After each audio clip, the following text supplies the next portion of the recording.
welcome to MJS Defense Academy. My name is Kamaini Sharma.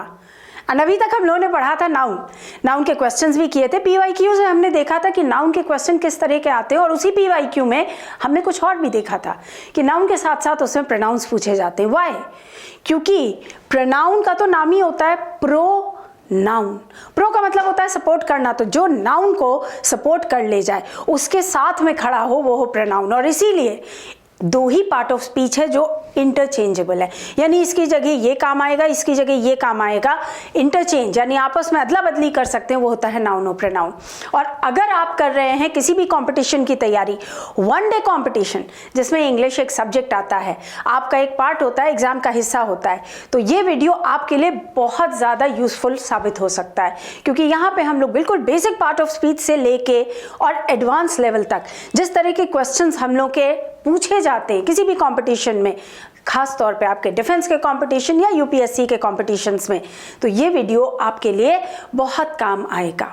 क्योंकि आपको ना सिर्फ पैटर्न देखने को मिलेगा, क्वेश्चन पूछा कैसा जा रहा है, अलग अलग तरह के पैटर्न्स की प्रैक्टिस भी मिलेगी। और जैसा कि मैंने कहा, बिल्कुल बेस फंडामेंटल लेवल से हम लोग पढ़ेंगे कि क्या चीज़ क्या होती है। जब हमने नाउन पढ़ा था तो हमने देखा था noun is the name of a person, place, animal, thing. एकदम सिंपल लैंग्वेज से, बेसिक से स्टार्ट किया था और फिर वहां से हम पास्ट ईयर क्वेश्चंस तक की सीरीज पे पहुंचे थे। तो अगर आप में से कोई भी बच्चा प्रिपरेशंस कर रहा है तो आपके लिए ये वीडियो बहुत ज़्यादा काम का यानी कि यूजफुल साबित हो सकता है।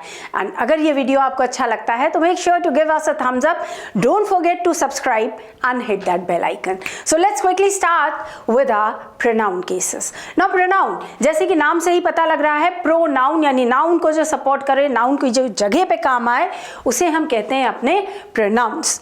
प्रोनाउन कई तरह के होते हैं। जब हमारे पास प्रोनाउंस आते हैं तो हमें एक चीज़ ध्यान में रखनी है कि नाउन में हमने पढ़ा था gender, masculine, feminine, common, neuter. Pronoun में भी होता है, लेकिन साथ में एक चीज़ और होती है प्रोनाउन में, और वो होती है फर्स्ट पर्सन, सेकेंड पर्सन और थर्ड पर्सन। हिंदी में बोले तो प्रथम पुरुष, मध्यम पुरुष और उत्तम पुरुष। तीन केस होते हैं, first person, second person, third person, यानी प्रथम पुरुष, मध्यम पुरुष और उत्तम पुरुष। और दोनों केसेस में सिंगुलर और प्लूरल भी होता है। तो फर्स्ट पर्सन में अगर आपको मिलता है आई और वी, सिंगुलर प्लूरल देखिए दोनों है, या ये सिंगुलर रहा और ये रहा मेरा प्लूरल।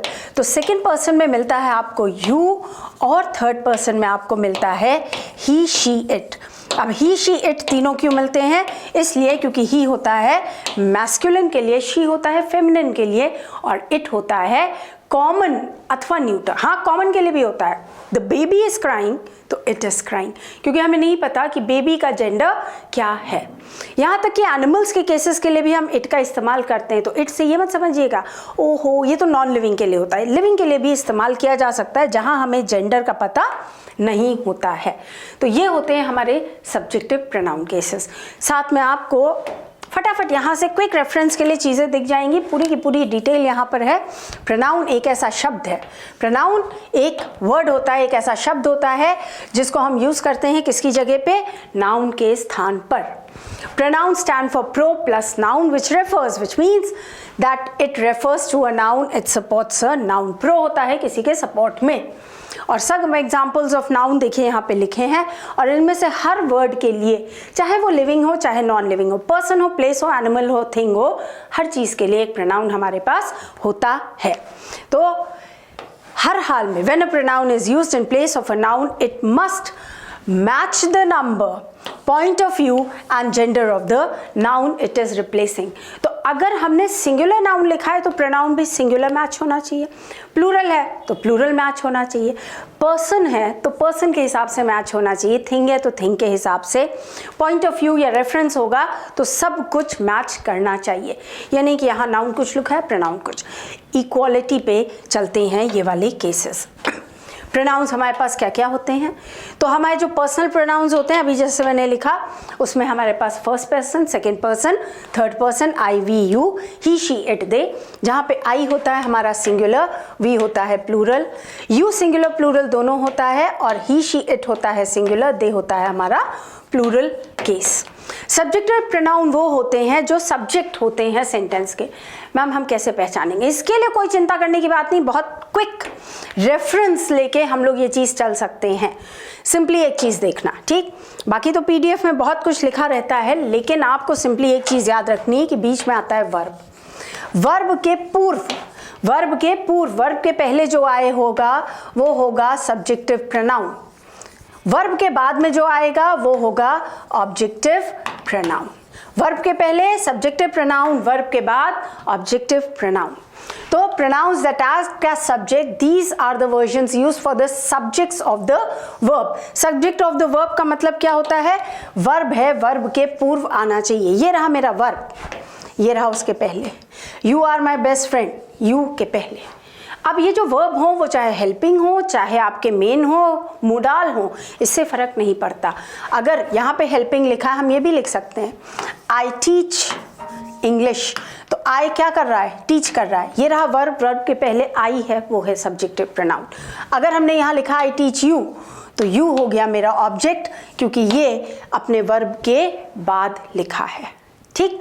और अगर आप चाहें तो ही टीचर्स और हमने लिखा देम, तो यहाँ देम हो गया ऑब्जेक्ट और ही हो गया हमारा सब्जेक्ट। तो वर्ब के पूर्व जो आए, ये चीज एकदम फिक्स है, वर्ब के पहले सब्जेक्ट, वर्ब के बाद ऑब्जेक्ट आएगा। बस इतना याद रखना है आपको। ऑब्जेक्टिव प्रोनाउंस क्या होते हैं? Pronouns that act as object of the sentence. These are the versions used when the personal pronouns are object, are written after the verb should talk to me. तो ये रहा हमारा वर्ब, वर्ब के बाद आ रहा है। gave वर्ब उसके बाद में आ रहा है। तो जब भी वर्ब के बाद में आएगा तो वो ऑब्जेक्ट कहलाएगा।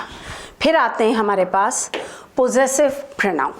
तो ये इतना क्लियर हुआ पहला पॉइंट। सब्जेक्ट के पहले, वर्ब के पहले क्या है? सब्जेक्टिव प्रोनाउन, वर्ब के बाद है ऑब्जेक्टिव प्रोनाउन। सब्जेक्टिव प्रोनाउन कितने हैं? ये हैं, बस टोटल ये हैं, इतने हैं सब्जेक्टिव, ठीक? ऑब्जेक्टिव भी लिखिए लीजिए, अगर कहीं किसी को कोई डाउट होता है तो उसके पास ऑब्जेक्टिव की भी रहे। ऑब्जेक्टिव में भी ऐसे ही फर्स्ट सेकंड थर्ड पर्सन बनेगा। यहाँ पे आएगा मी, यहाँ आएगा अस, यहाँ पे ऑब्जेक्ट यू ही रहता है और कुछ नहीं बनता है। यहाँ पे आएगा हिम, हर, इट का इट ही रहेगा और आ जाएगा देम।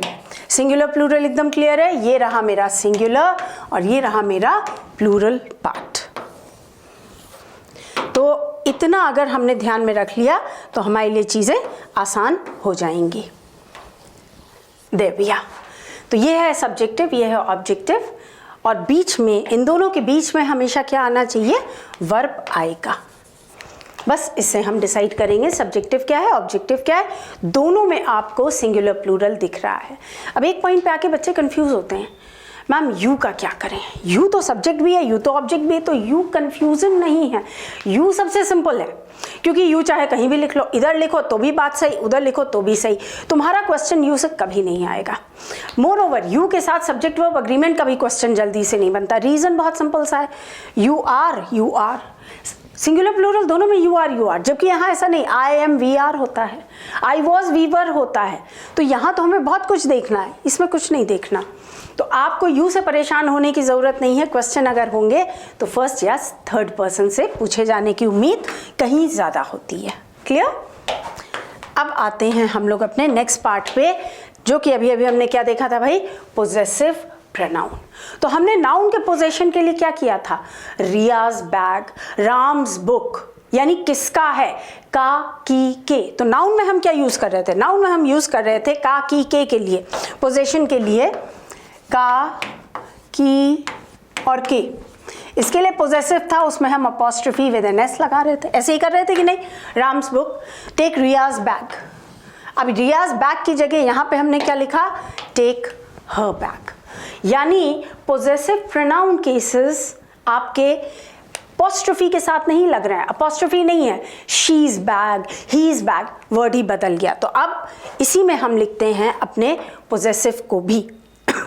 तो पोजेसिव में हम लगाएंगे यहाँ, अगेन इसमें भी सिंगुलर और प्लूरल रहेगा, सिंगुलर साथ में प्लूरल और आएगा माई, माइन। अब यहाँ पे देखिए हम दो दो लिखते जा रहे हैं, इधर आ जाएगा प्लूरल में आर अथवा आर्स, यहाँ पे भी आएगा योर अथवा योर्स, साथ में इधर भी आएगा प्लूरल में भी योर अथवा योर्स, एस लग गया है, देखिए उसमें इतना डिफरेंस है। उसके बाद आ जाएगा हिज, हिज, हर, हर्स, एस लगेगा, इट्स ही रहेगा। कुछ कुछ वर्ड्स कॉमन होते हैं दोनों में, और यहाँ पे आ जाएगा देयर और देयर्स।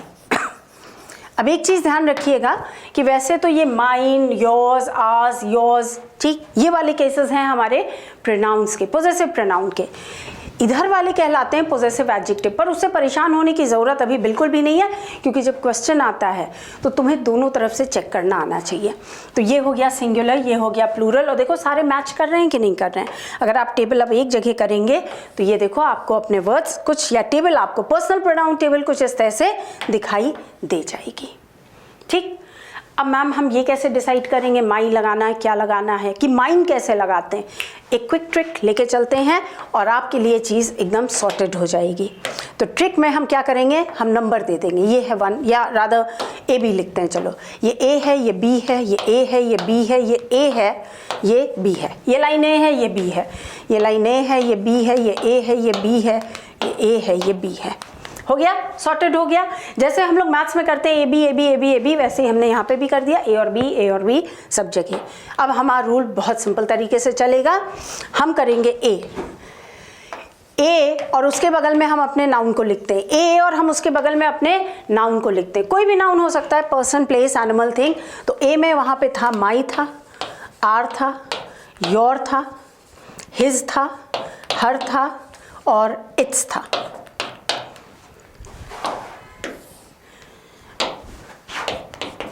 देयर, इतना आ गया। ये सारे देखिए, फिर से ऊपर स्क्रॉल करते हैं या रादर इस साइड करते हैं तो आपको दिखता रहेगा यहाँ। ठीक, ए वाले लेके चलते हैं। तो ए में हमारे पास क्या क्या है, ए प्लस नाउन, ये है फॉर्मूला, ये हमारा फिक्स फॉर्मूला चलेगा। तो ए वाले सारे लिखते हैं। ए में क्या क्या लिखा है, लिखा है माई, लिखा है आर, लिखा है योर, योर दोनों में कॉमन है तो 2 बार नहीं लिखेंगे, हिज, हर, इट्स और देयर। इसके बगल में नाउन लिखेंगे। नाउन में पर्सन, प्लेस, एनिमल, थिंग कुछ भी लिखिए, किसी के भी साथ कोई भी लिखिए। तो पर्सन लिखा जाए, let's write my brother, place लिखा जाए माय सिटी या माय स्कूल, माय ऑफिस, कुछ भी लिखिए। एनिमल लिखते हैं my dog, my cat, my pet. Thing लिखते हैं माय बुक, माय बैग। तो ये नहीं कि माई लिखना है, यहाँ पे आर ब्रदर लिखिए, योर ब्रदर लिखिए, your city, his city, her city, its city, their book, their dog, कुछ भी लिखिए। यानी जब भी हम ए वाले हिस्से के पोजेसिव लिखते हैं तो उसके नाउन के ठीक बगल में आता है। पोजेसिव ए वाला पार्ट लिखा, ठीक बगल में नाउन लिखा, ये आपका पहला पार्ट है। अब बी वाले भी तो बचे हैं, बी भी तो है ना। तो अब बी वाले में हम क्या करेंगे, अब बी वाले में देखिए हम थोड़ा सा कुछ चीज़ घुमाएंगे और बी वालों को लिखेंगे। यहाँ पे हम लिखेंगे अपने नाउन को, बीच में हमारे पास आएगा वर्ब अथवा प्रेपोजिशन, कुछ ना कुछ आएगा, कुछ पार्ट ऑफ स्पीच, और उसके बाद हम लिखेंगे अपने बी वाले प्रोनाउन केसेस। अगेन यहाँ पे noun, person, place, animal, thing कुछ भी, तो वही वाले ले लेते हैं। एग्जाम्पल, ब्रदर था, सिटी था, डॉग था, बुक था। आप कोई भी नाउन ले सकते हैं, abstract, material, person, place, animal, thing कुछ भी लिखिए। बीच में वर्ब डाल लेते हैं, इज, वॉज, ठीक, वर, कुछ भी, हैज। और अब लिखते हैं बी वाले। बी में क्या था, माइन था, आर्स था, योर्स था, एस लगे हुए थे, हर्स था, देयर्स था। अब हिज और इट्स इसलिए नहीं लिखा, वो तो कॉमन था। ये बनेगा आपका टेबल, ये ए वाले, ये बी वाले। तो book is mine, my book, where is my book, my book, A वाला पार्ट। आपने प्रोनाउन लिखा, प्रोनाउन के ठीक बगल में अपना नाउन लिखा। He is my brother, she is my friend, this is my city, it is my dog या our dog, your dog, this is our classroom, this is our channel, your channel, my channel. यहाँ पे mine कैसे आया, पहले noun है, ठीक। Book is mine, channel is yours, channel is ours, books are hers। तो हमने ये वाले केसेस एस के साथ वाले बाद में लिखे हैं, ठीक, और हमारा जो नाउन है वो इसके बगल में नहीं लिखा जा रहा है, ठीक। अगर हमने सेंटेंस लिखे कंट्री इज, तो हम यहाँ पे country is mine, country is yours लिखेंगे, और अगर हमने लिखना है तो हम लिखेंगे माई कंट्री। अगर हमने लिखा आर आज इज अ ग्रेट नेशन, तो आप खुद सोचिए, ये रहा हमारा नाउन, नाउन के साथ में यहाँ पे वर्ब आ गया, तो यहाँ पे हम ए वाला लिखेंगे कि बी वाला, तो बहुत कुछ बीच में है, ये इसके बगल में नहीं लिखा है, नाउन के पहले नहीं लिखा है, तो मानी सी चीज़ है बी वाला, क्योंकि नाउन के पहले ठीक बगल में लिखा होना चाहिए, तभी ए वाला हम लिख सकते हैं। इस तरह के क्वेश्चंस आपके पास आते हैं प्रोनाउन के पोजेसिव केसेस से। यहाँ तक चीज़ें आप लोगों को क्लियर हुई, सबको समझ में आया, चीज़ें दिखनी चाहिए, समझ में आनी चाहिए।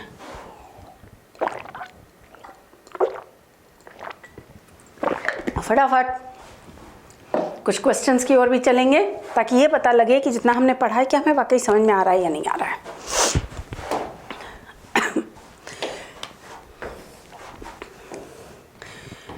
तो ये देखिए, यहाँ पे एक आपको टेबल भी पूरी की पूरी मिल जाएगी, ठीक, जो आपको हेल्प करेगी, और लास्ट होती है रिफ्लेक्सिव केसेस का, वो अभी हम लोग करते हैं। इसके पहले आते हैं कुछ क्वेश्चंस पे। Either कमला और गिरजा forgot to take, अब देखिए क्या आ सकता है यहाँ पे,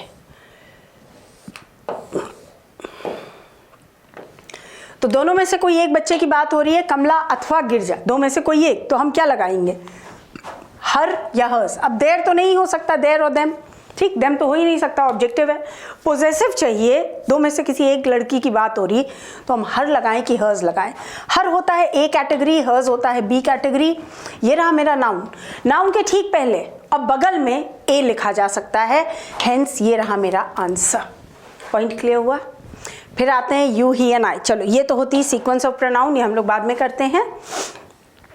फिर आते हैं it was dash whom you met last night, तो it was mine।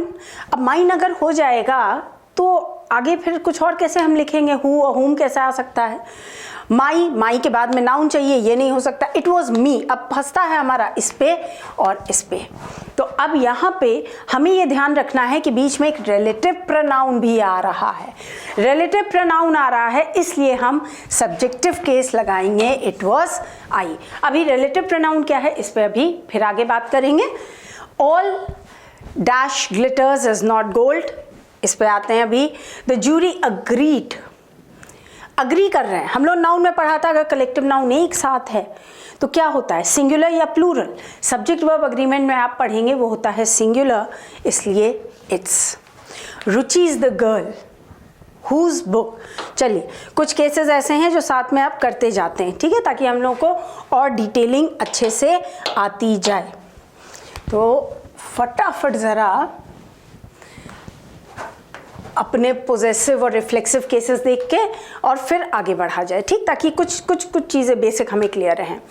तो रिफ्लेक्सिव प्रोनाउन क्या होता है हमारे पास। रिफ्लेक्सिव, इसी टेबल पे वापस आते हैं ताकि अपने बेसिक्स अपने क्लियर हो जाए। रिफ्लेक्सिव केस ये आ गया यहाँ तक। अब हम जब रिफ्लेक्सिव पे आते हैं तो इसी में हम आगे लिखते हैं अपने reflexive, myself, myself, ourselves. फिर हमने लिखा yourself, yourself, yourselves. फिर हमने लिखा himself, herself, itself और देम सेल्फ्स। तो ये हमारी पूरी हो गई पर्सनल प्रोनाउन की टेबल। डेफिनेट पर्सनल प्रोनाउंस की जो टेबल होती है वो हमारी ये संपूर्ण हो गई, ठीक। Subjective pronoun, objective pronoun, possessive pronoun, reflexive को ही एम्फैटिक भी कहते हैं। वो यूज़ आपको अलग से कोई कंपटीशन मैसेज नहीं पूछ रहा होता है, सिर्फ पहचान आपको आनी चाहिए, वो अभी हम लोग क्वेश्चंस के थ्रू करेंगे। ये है हमारी डेफिनेट टेबल। ठीक, अब इसके साथ हमें एक छोटी सी चीज़ और पता होनी चाहिए कि पोजेसिव के लिए हमारे पास एक और दो तरीके के हैं। साथ में हमें एक चीज़ पता होनी चाहिए, रिलेटिव प्रोनाउन। रिलेटिव प्रोनाउन के लिए या रेफरेंस प्रोनाउंस के लिए हम लोग यूज़ करेंगे हु, और यूज़ करेंगे विच, और यूज़ करेंगे दैट। कभी कभी आएगा हु और हुम का डिफरेंस, कहीं कहीं आएगा हु और हुम का डिफरेंस। इसके साथ ही हमें पता आना चाहिए sequence of pronoun. Yes, pronoun में सीक्वेंस भी है। देखो नाउन में हम लोग ये सब कुछ नहीं पढ़ा था, क्यों? नाउन में किसको पहले लिखें किसको बाद में, ऐसा तो कहीं नहीं लिखा है। किसी भी शब्द को पहले लिख सकते हैं हम नाउन में, ठीक। लेडीज फर्स्ट जैसा कुछ नहीं है, फर्स्ट पर्सन सेकंड पर्सन नहीं, पर यहाँ पर है, यहाँ सीक्वेंस है या ऑर्डर है, ठीक। इसको कहीं कहीं आप लिखेंगे पढ़ेंगे ऑर्डर ऑफ प्रोनाउन। तो सबसे पहले होता है 2, फिर 3, फिर 1। यहाँ 2 का मतलब होता है सेकेंड पर्सन यानी यू, 3 का मतलब होता है ही शी इट, और 1 का मतलब होता है आई। ये 1 लिखा है, इसे आई मत समझिएगा, आई। ये होता है हमारा सीक्वेंस। कभी कभी सीक्वेंस 1 2 3 पे भी होता है, वो आगे देखेंगे। इतने पे चलता है हमारा प्रोनाउन का रूल। चलिए अब यहाँ से क्वेश्चंस देखना स्टार्ट करते हैं, ताकि हम लोग अकॉर्डिंगली चीज़ों को सॉर्टेड वे में सॉल्व करते चलें। और ये अब केसेस साथ में लिखते जाएंगे। तो पहले वाले केस में हमने क्या देखा था, पोजेसिव प्रोनाउन है, नाउन ये रहा। पोजेसिव प्रोनाउन फर्स्ट वाला हमें चाहिए, ए वाला, इसलिए ये रहा हमारा आंसर। हम हर्स नहीं लगा सकते, क्योंकि हर्स के बगल में हम नाउन नहीं लिख सकते, ठीक। हम ये लिख सकते हैं पर्स इज हर्स, लेकिन हम लिखेंगे हर पर्स, क्योंकि हम ए वाले से लेंगे तो ये आएगा, और ये है बी वाला। क्लियर हुआ? अब आते हैं हम अपनी सीक्वेंसिंग पे। 1 2 3 है, देखिए 1 है 2 है 3 यहाँ पे दे रखे हैं, और पूछा गया है have to visit the exhibition. अब हमारा सीक्वेंस क्या है, हमने अभी बात की 2 3 1। अब यहाँ देखते हैं 2 2 2, ये रहा 2, फिर ये रहा हमारा 3, और ये रहा 1। ऑप्शन मिला यू, ही एंड आई। 2 3 1 होता है हमारा सीक्वेंस। हम ये नहीं कर सकते हैं कि हम 1 2 3 या कहीं कुछ भी रैंडम कहीं किसी भी लिखते हैं जैसे हम नाउन में लिखते हैं, नहीं। हमें ध्यान रखना है 2 3 1 एक सीक्वेंस होता है, और यही हमारा आंसर। यही चीज़ें आप साथ में लिखते जाइए कि order of pronoun, sequence of pronoun 2 3 1 पे चलती है। कभी कभी 1 2 3 होता है, वो एक्सेप्शन केस पे होता है, आगे देखेंगे हम लोग। इट वॉज, अभी हम लोगों ने ये वाला देखा, इट वॉज। अब यहाँ पे आ गया होम, तो ये था हमारा relative pronoun case. Relative pronoun case में हम क्या लिखते हैं, सब्जेक्टिव, क्योंकि हमें पहले तो सब्जेक्ट चाहिए, तब तो हम रिलेट करेंगे। तो it was I whom you met last night. फिर आया ऑल। अब रिलेटिव प्रोनाउन के ही केसेस में हम लोग डिटेलिंग पे आएंगे, तो आपको ये क्लियर समझ में आएगा कि यहाँ पे हम लोग दैट क्यों करेंगे, वो अभी हम लोग आगे करेंगे। फिलहाल आप ये समझ लीजिए कि यहाँ पे आएगा all that glitters is not gold. ये एक ईडियम भी है, ये प्रोवर्ब है, ये एक मुहावरा है, ठीक। ये एक सेइंग है, यानी कहावत है। हर चमकती चीज़ सोना नहीं होती, ठीक। क्लियर हुआ ये कहावत। The jury agreed. कितनी जूरी है, एक है ना, एक जूरी है, क्या कर रही है, अग्री कर रही है, यानी सब लोग सहमत हैं, एक साथ हैं। तो हम क्या लगाएंगे, इन इट्स ओपिनियन। अब हमने मैम ये इट्स कैसे लगाया, क्योंकि ये रहा मेरा नाउन। नाउन के पहले हम लगाते हैं पोजेसिव। हिज तो लगा नहीं सकते, हर नहीं लगा सकते। मैम क्यों नहीं, क्योंकि हिज और हर तो होता है, जूरी तो व्यक्ति होते हैं। हाँ, जजेस के ग्रुप को बोलते हैं जूरी, पर जूरी में ये कहाँ लिखा है कि ये मेल है, ये फीमेल है, कहीं लिखा है? नहीं लिखा है। इसीलिए हम क्या लगाएंगे, जब कॉमन जेंडर होता है तो हम इट्स लगाते हैं। मैम जूरी तो प्लूरल होता है। रूल, यहाँ पे आपको रूल पता होना चाहिए कि अगर हमारा ये है कलेक्टिव नाउन, अगर हमारा कलेक्टिव नाउन एक साथ है, कलेक्टिव नाउन कैसे है, टुगेदर है, ये सारी चीजें नोट करते जाइएगा। तो वर्ब और प्रोनाउन हमेशा होते हैं सिंगुलर। अगर हमारा कलेक्टिव नाउन एक साथ है, एकता हो गई ना, सब एक साथ हैं, तो सब कुछ सिंगुलर होगा और इसीलिए सिंगुलर यूज किया। देयर तो प्लूरल हो जाएगा। रुचि इज द गर्ल।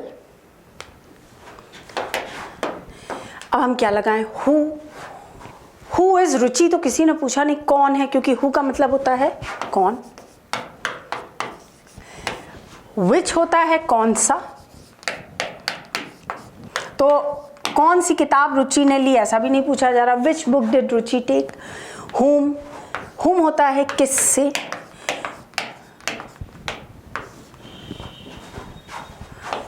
और हुज होता है किस की। तो whose book is with me, किसकी किताब मेरे पास है। Ruchi is the girl whose book is with me. Ma'am ये कैसे बनाया, ये ऐसे बनाया कि जब हम कनेक्टर्स के साथ में यूज करें, तोड़ दो, सेंटेंस को दो हिस्सों में तोड़ दो। रुचि इज द गर्ल, ये एक पार्ट हो गया। अब सोचो क्वेश्चन कहाँ से बन रहा है, यहाँ से बना, क्वेश्चन पार्ट पे आ जाओ। Who book is with me, whose book is with me, किसकी किताब है मेरे पास, कौन किताब तो पूछा ही नहीं है। और हुम बुक इज विद मी, हुम के साथ तो हो नहीं सकता, किससे किताब, कौन सी किताब पूछी नहीं है यहाँ। Which book is with me, तो simply whose book is with मी।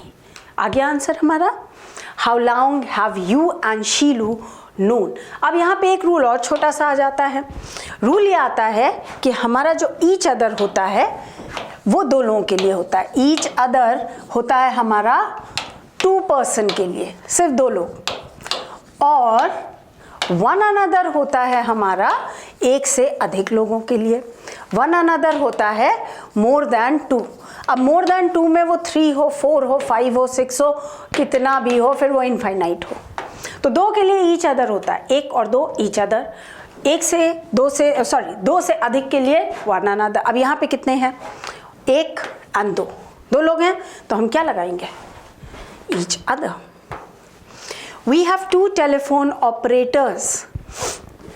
हमारे पास 2 टेलीफोन ऑपरेटर्स हैं। आपको कौन सा चाहिए, विच ऑफ देम, ये था कौन सा। आ गया हमारा विच आराम से, क्योंकि जब भी हम चॉइस लगाते हैं हम हमेशा लिखते हैं विच का प्रयोग करेना। ठीक, अगर कहीं किसी को अभी भी इतने वाले केसेस पे कहीं कुछ ऐसा डाउट है कि हु, होम, विच में मैम कभी कभी कंफ्यूज होते हैं, लिखो हु आर यू, तुम कौन हो, क्योंकि ये हमेशा देता है कौन। फिर आता है which is your favourite sweet, आपको कौन सी मिठाई सबसे ज़्यादा पसंद है, ये है चॉइस। जब भी हम चॉइस पूछते हैं ना तो हम पूछते हैं विच।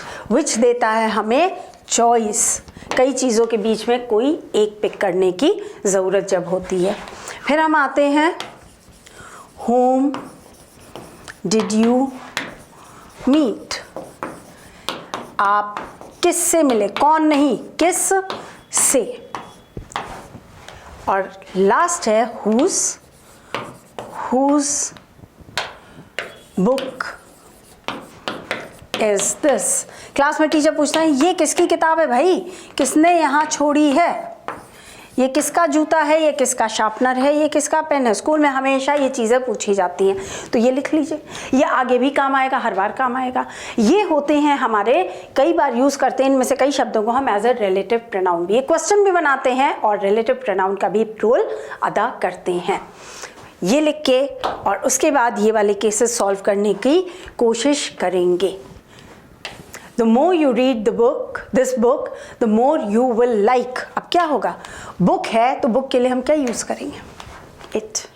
Between you and, अब you के साथ हम यहाँ क्या लगाएं, you and mine, ours। mine और ours तो होता है पोजेसिव, इसके आगे हमें नाउन चाहिए, या तो लिखा है ही, तो आ गया हमारा answer. Between you and I, he is the rogue, rogue होता है दुष्ट, बदमाश टाइप के बच्चे। Dash of the 3 candidates are fit for the post, neither, क्योंकि नहीं सॉरी नीदर नहीं होगा, नीदर सिर्फ 2 लोगों के लिए होता, 2 होता तो हम लगाएंगे नन। इधर नीदर होता है 2 के लिए, अगेन लिखिए नीदर, इधर सिर्फ 2 पीपल के लिए, नन होता है 2 से अधिक के लिए। Gandhi ji taught us that one should respect the religion of others as much as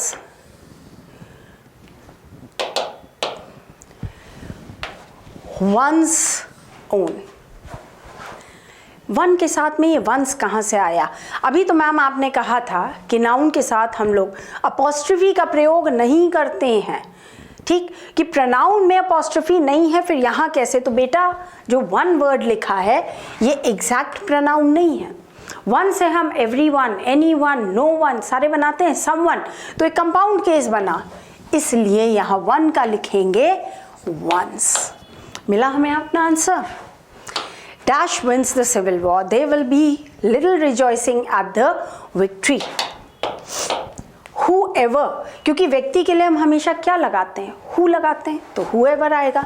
This book is mine and that is, यहाँ mine यूज किया गया है, तो हम क्या लगाएंगे? जब हम B वाला लेके चलेंगे तो हमें B वाला ही लगाना है। ये B था, तो अब यहाँ देखो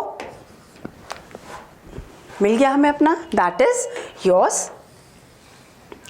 He is the friend, ये वो दोस्त है, क्या लिखेंगे? Whom I trust the most, as the bare mountains turn green, the people found